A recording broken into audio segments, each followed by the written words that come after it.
Pessoal, tudo bem? Mais uma vez estamos aqui começando a nossa semana, né? Essa é a nossa sétima semana. Estamos nos aproximando do fim e eu acho que até que passou bem rápido, né? Muitas coisas aconteceram aí na nossa sociedade, ah, essa questão do afastamento social, alguns serviços interrompidos, né? As aulas, inclusive, inicialmente, né? As aulas na educação à distância tinham sido suspensas, depois nós retornamos e todo mundo achando que isso ia ser uma questão de 15 dias, 20 dias, ia voltar tudo ao normal, um mês, e aí as coisas estão se arrastando sem previsão de volta. Então são 3 meses que a gente está aí nesse suposto isolamento social, mas que muitas coisas têm acontecido e têm transformado, né, as nossas relações sociais, né, o modo de ser, ainda mais numa perspectiva mais cultural da nossa sociedade, a sociedade brasileira, que tem esse costume, esse hábito, né, da gente se tocar, de conversar próximo, estar mais juntos, tal, né? É uma coisa mais expansiva, né? Até questão de gestos, tal, toques. E isso tem transformado a nossa cultura, a nossa forma de se comportar, essas etiquetas, né? De que até então estender a mão é um sinal de respeito, né? De cumprimento e que hoje já não é mais possível, né? Até os bancos, né? Que eram proibidos qualquer tipo de uso, né? Que viesse a atrapalhar o reconhecimento facial, enfim, atrapalhar o reconhecimento da identidade. Hoje a gente precisa usar máscaras e as pessoas às vezes que são conhecidas nem se reconhecem por conta da máscara. Mas a gente tem visto justamente isso, essas mudanças sociais que talvez a gente não se atente inicialmente porque a gente está imerso, né, nessas mudanças, tem acompanhado e não parou ainda para racionalizar ou para pensar sobre essas mudanças, mas com certeza essas mudanças são muitas mudanças que têm ocorrido na nossa sociedade. Mesmo, né, ou apesar de estarmos em isolamento, ou parecer que o tempo não muda, não anda, que todo dia é a mesma coisa, mas a sociedade tem se transformado sensivelmente. Nesta semana a gente vai trabalhar um pouco da relação de um ambiente mais formal e um ambiente informal, né? Grupos formais e grupos informais dentro de um ambiente organizacional, dentro de um ambiente laborativo, de um trabalho. Isso é importante porque, inicialmente, alguns estudos analíticos não abordam essa questão da relação entre grupos formais e grupos informais.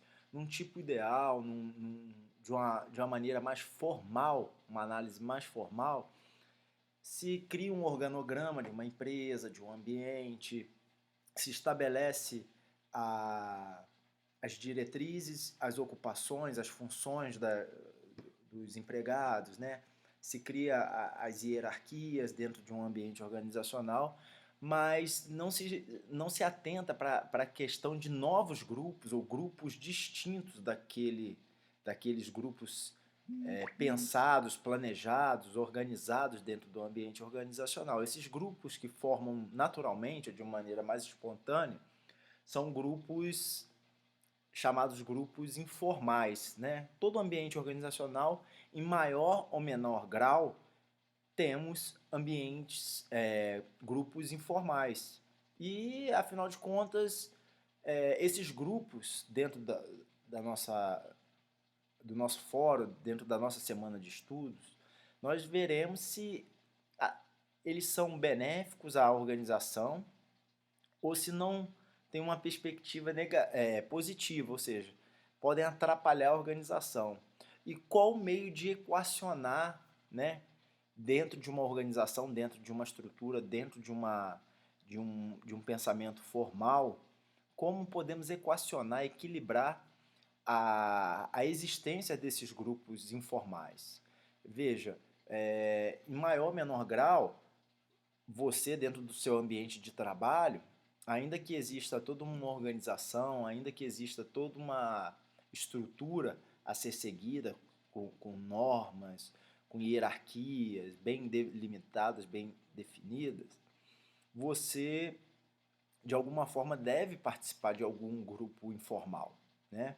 Esse grupo informal, ele não segue as mesmas diretrizes ou a mesma lógica de um grupo formal, que ele é imposto diante de uma cultura organizacional, diante, né, de um objetivo dentro da própria organização. Ele pode surgir espontaneamente e em que a hierarquia que existe dentro da estrutura formal, ela não necessariamente, normalmente não é respeitada dentro desse grupo informal. Respeitado, quando eu digo, não se segue essa hierarquia, né? Essa, é, dentro de grupos informais, existem regras, existem maneiras de comportamento, podem ser inclusive diferentes das de grupos formais dentro da empresa, mas existem meios de coerção, e aí quando eu falo meios de coerção, não necessariamente é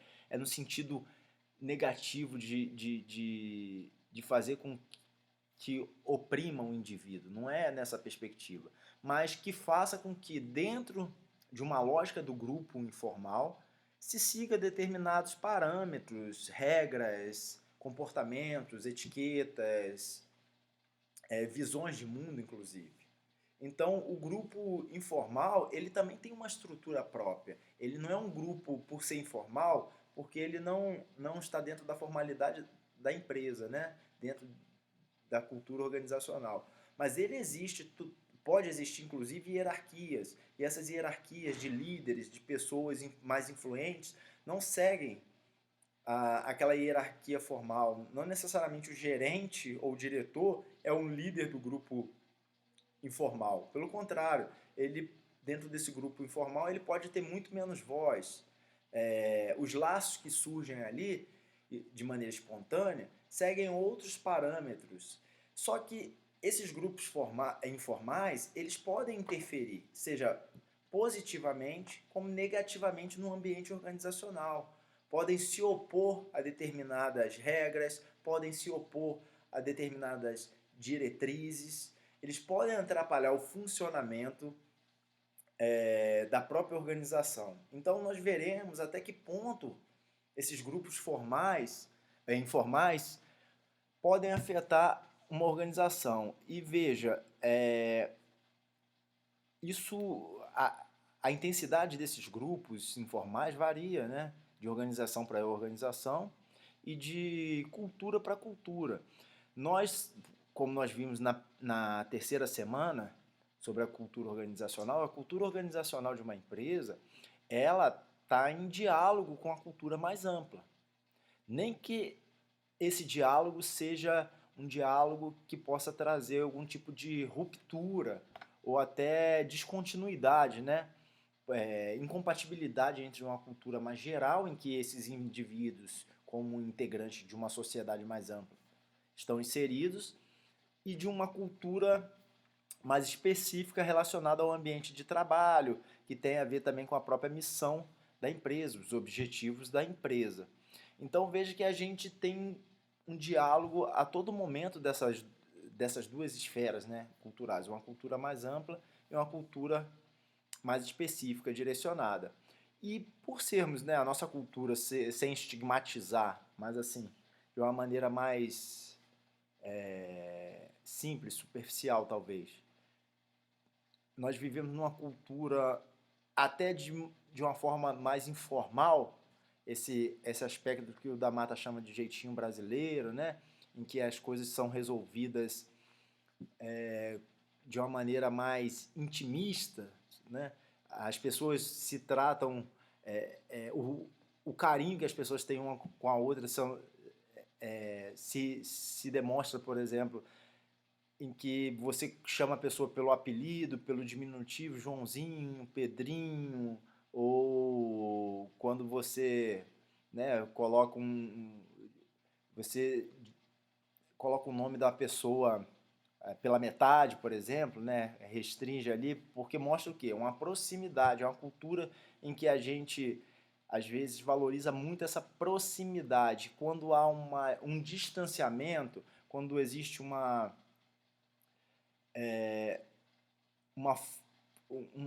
um certo objetivismo, vamos colocar assim, né? Uma certa isonomia entre as relações sociais, né? Quando alguém é chamado de senhor, senhor falando de tal, por exemplo, aqui onde eu moro, os porteiros me chamam de senhor. É engraçado que eu me sinto, tem hora, meio constrangido e até um pouco incomodado com isso, porque eu não faço nenhuma questão desse tipo de tratamento, mas eu entendo também que se estabelece uma relação de distanciamento, não de hierarquia, mas assim, ali alguém está prestando serviço, então eles, quando me chamam de senhor, não é questão subalterna, mas pelo contrário, é a demonstração de respeito e isonomia, que todos são iguais, senhor e senhoras, independente de quem seja. Eu, um comerciante, um juiz, um assalariado, não interessa, é o senhor fulano de tal. E a gente, pela nossa cultura, né, pela nossa essa coisa do jeitinho, do diminutivo, do apelido, que significa justamente uma aproximação, né, um carinho, essa coisa mais sentimentalista, né, ela que baseia todas as relações sociais de uma forma ou de outra. A gente não está tão acostumado com essas relações mais distanciadas, subjetivas, quer dizer, desculpa, objetivas, né? Em que não importa quem seja, será tratado da mesma forma. A gente não gosta disso, a gente quer ser tratado individualmente, quase um tratamento personalizado e coisas simples, como eu já falei, ser chamado pelo primeiro nome, não precisar colocar senhor, tal, porque parece que é uma forma de se proteger. E esse aspecto da nossa cultura, né, dessa cultura mais informal, ela tem uma ressonância para a cultura organizacional. E isso tem consequências para a formação de grupos informais, né? Por isso que os grupos informais talvez sejam importantes, porque trazem consigo um aspecto da nossa cultura, que é justamente essa informalidade. Nem sempre essa informalidade é boa, né? A gente tem melhorado muito nessa questão da formalidade, porque ela o quê? Ela cria padrões de comportamento, cria padrões de procedimentos. Então, quando existe um aspecto informal, quando as coisas são informais, a gente dá soluções diferentes, às vezes, para o mesmo problema, quando, na verdade, se você seguir uma formalidade, você estará agindo da mesma forma diante das mesmas situações. E isso pode trazer alguns problemas para a composição, seja do ambiente organizacional, como da própria sociedade. E o grande ponto é saber equacionar isso, né? Nós não somos máquinas, nós não somos robôs, né? Desculpa. Nós não somos robôs, mas a gente precisa seguir alguns parâmetros, né? Algumas situações que requerem comportamentos padronizados, né? E isso é interessante porque o que acontece? Tem um conceito de projeto elaborado por um antropólogo, né, brasileiro, que já é falecido, Gilberto Velho. Ele faz justamente equacionar essa ideia de padrões e projetos. Os padrões são ligados à cultura de uma forma geral, em que o sujeito está num processo de socialização e apreende esses padrões. Por outro lado, dentro desses padrões, nós temos os nossos sentimentos, as nossas valorações de algumas situações em que, para mim, talvez seja mais importante o aspecto A. Para o João, talvez seja mais importante o aspecto C. E aí, dentro dessa valorização de alguns aspectos dentro da sociedade, a gente cria um comportamento um pouco mais distinto de A ou de C, ou de João ou de Pedro, por exemplo. É um aspecto bobo, mas assim, talvez para o Pedro seja mais importante andar de carro do ano. Talvez para o João seja mais importante ter uma residência própria. Talvez para outros seja investir. É um aspecto só, né? Estou dando um exemplo. Então é o que? É como a gente valora, cria, constrói valores, né? Dá notas de valores a determinados aspectos culturais que são comuns para todo mundo, mas a gente dá uma importância maior ou menor. E isso tem um resultado diferente. Imagine, por exemplo, uma música. Né? Basicamente, nós temos 7 notas musicais. Vamos colocar, tirando sustenido, bemol, com sétima, maior, essas coisas todas aí, essas variações, essas escalas aí. Temos outras escalas. Mas basicamente 7 notas.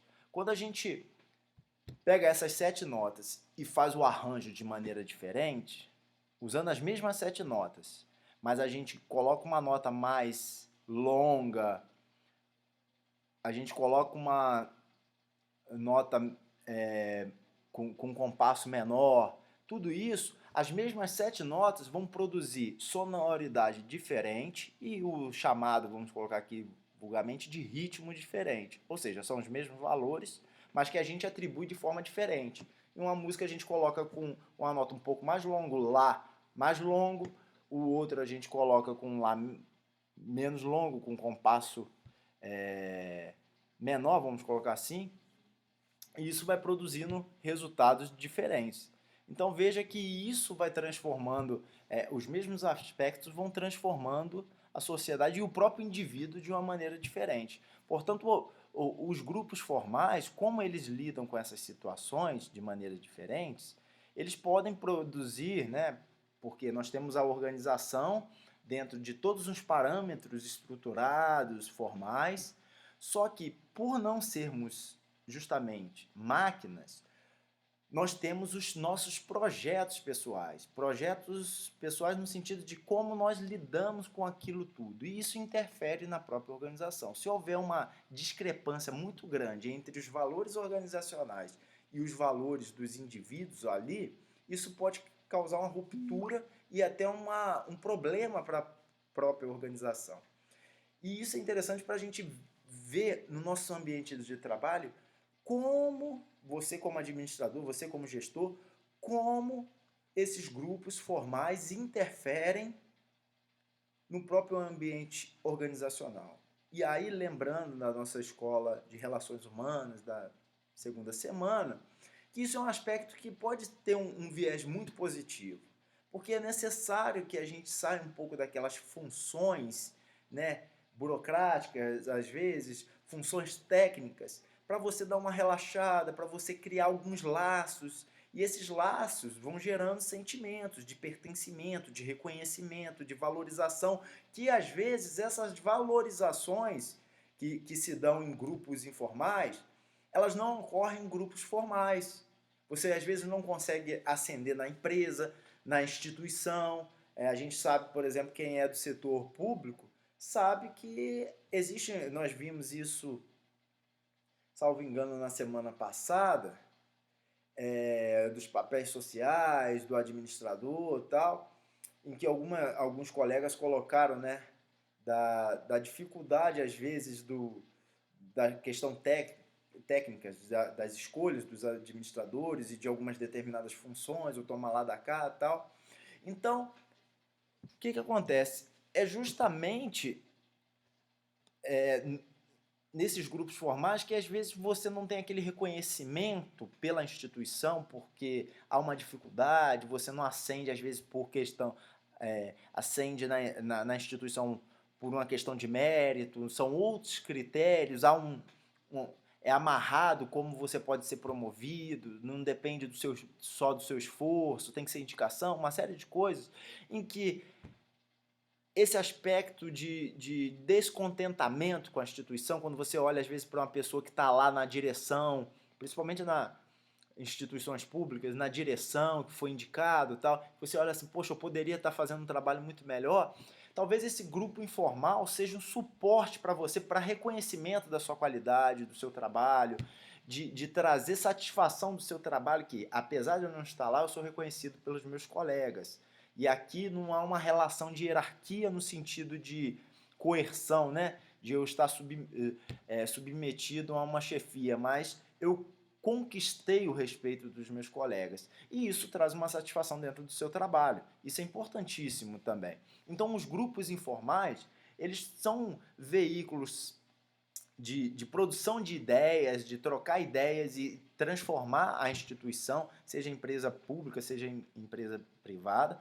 Ele cria, às vezes, esse pertencimento, essa satisfação de você fazer parte de um grupo e até o lugar de você descarregar o seu descontentamento e sair um pouco aliviado, porque você vê que você não está errado, que os seus colegas compartilham em certo grau com o seu descontentamento e isso renova suas forças. Por outro lado, esses grupos informais, se depender do grau, né, de desarmonização com os grupos formais e com a própria instituição, com a própria hierarquia da instituição, da empresa, ele pode trazer rupturas e prejuízos, né, para a empresa ou para a instituição. Pode trazer situações que não podem ser contornadas, por exemplo, e influenciar no futuro da instituição, da prestação de um serviço de qualidade ao usuário, ao cidadão, de uma forma geral, e da empresa na questão do lucro, evidentemente, né? Você vê algumas empresas que o problema, às vezes, é justamente essa falta de comunicação e descontentamento em que grupos vão surgindo ali e vão se mostrando avessos às mudanças ou avessos à própria política ou à própria estrutura organizacional, à cultura organizacional, e isso vira uma bola de neve que traz consequências que são difíceis de reparar, são difíceis de serem reparadas. Então, eu gostaria que vocês olhassem sobre essa perspectiva e dentro da semana, aproveitem e comentem aí como é o ambiente organizacional de vocês, como é o grupo formal e informal, qual a relevância desses grupos informais na vida de vocês, tá bom? A gente vai se falando, eu vou acompanhando, parabéns aí, as turmas estão muito bacanas, esforçadas, trocando ideias entre vocês e está sendo uma experiência muito legal para todo mundo e espero que vocês estejam aproveitando essa discussão e essa aproximação entre a sociologia, esses aspectos mais teóricos e a gente tem visto como isso se insere na prática, numa perspectiva de análise, de compreensão, tá? Um grande abraço, boa semana para todos nós e bom estudo. Tchau, tchau.